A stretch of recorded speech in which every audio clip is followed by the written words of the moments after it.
Friends, कुछ लोगों ने मुझसे यह सवाल किया है कि अगर उन्होंने गेमिंग के द्वारा किसी भी प्रकार का पैसा विड्रॉ किया है तो क्या वह अगर प्रॉपर टैक्स भर दें तो फ्यूचर में किसी भी प्रकार के साइबर कंप्लेन या फिर फ्रॉडुलेंट ट्रांजैक्शन के कंप्लेन से बच सकते हैं या नहीं।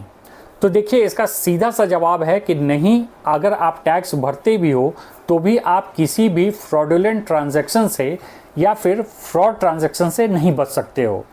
कारण यह है कि गेमिंग ऐप से संबंधित जो भी मामले हैं उसमें समस्या गेमिंग नहीं है, कोई गेमिंग ऐप नहीं है, बल्कि समस्या है वो पैसा जो इन गेम्स और गेमिंग ऐप में इन्वॉल्व रहते हैं। गेमिंग ऐप में बहुत बड़ी मात्रा में फ्रॉड पैसा इन्वॉल्व होता है और वही फ्रॉड पैसा जीते हुए रकम के रूप में आपके बैंक अकाउंट में ट्रांसफ़र कर दिया जाता है, जिसके बाद अगर कोई साइबर कंप्लेन होता है तो साइबर सेल उस पैसे को ट्रेस करता हुआ आपके बैंक अकाउंट तक पहुंच जाता है और आपका बैंक अकाउंट फ्रीज कर देता है। इसका आपके टैक्स भरे जाने से कहीं कोई लेना देना नहीं है। आपने चाहे टैक्स भरा हो चाहे नहीं भरा हो, लेकिन अगर कोई फ्रॉड ट्रांजैक्शन आपके बैंक अकाउंट में गेमिंग ऐप से जीते हुए रकम के रूप में हुआ है और अगर उस पर कंप्लेन होता है तो आपका बैंक अकाउंट निश्चित तौर पर फ्रीज होगा।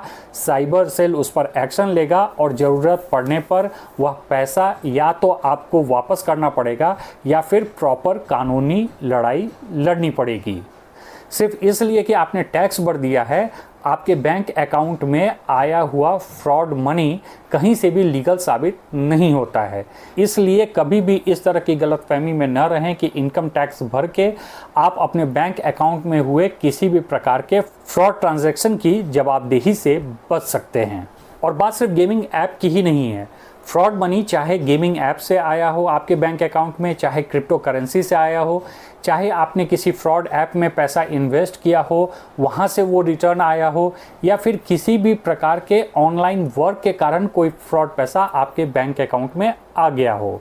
बात यही है कि इनकम चाहे जिस भी तरह का हो, जिस भी सोर्स से हो, अगर वह फ्रॉड मनी है जो आपके बैंक अकाउंट में ट्रांसफ़र हो गया है तो फिर आप जवाबदेह होंगे, चाहे उस इनकम को आपने अपने इनकम टैक्स रिटर्न में शो ही क्यों न कर दिया हो।